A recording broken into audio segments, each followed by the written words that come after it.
Australian Prime Minister Anthony Albanese arrived in Beijing intent on deepening cooperation with his country's largest trading partner. Meeting with Chinese President Xi Jinping, he said dialogue was central to their country's relationship. Australia values our relationship with China and will continue to approach it in a calm and consistent manner. Xi credited Albanese's government for helping relations recover from what he said were setbacks, referring to a diplomatic freeze during the COVID-19 pandemic. Pursuing mutually beneficial cooperation serves the fundamental interests of our two countries and peoples.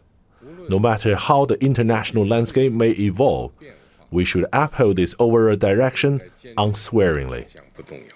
Australia's interests include expanding exports. Albanese is accompanied by a large business delegation keen to secure deals, particularly around reducing emissions involved in the production of steel. He also met Premier Li Qiang and discussed upgrading a free trade agreement. Beijing has suggested adding artificial intelligence to the document, but some have warned against it.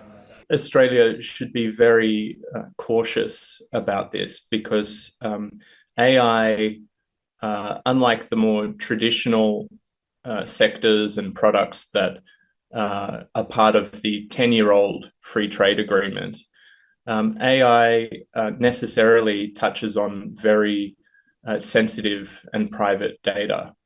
Other national security concerns loom over the 6-day visit. Canberra has limited Chinese investment in Australian infrastructure, vowing to force Chinese owners of a port in the north of the country to sell the asset. Chinese naval drills close to Australian waters earlier this year caused alarm nationwide.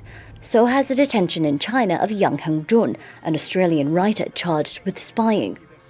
Albanese says these issues have been raised during official meetings, but focus has been on trade. China is using unpredictable US trade tariffs to portray Beijing as a stable and reliable partner for countries like Australia who may be caught between the two superpowers. Australian officials are doing their best to manage ties to both, saying they want a balanced region, one where no one is dominated and no one dominates. Katrina, Al Jazeera, Beijing. Make sure to subscribe to our channel to get the latest news from Al Jazeera.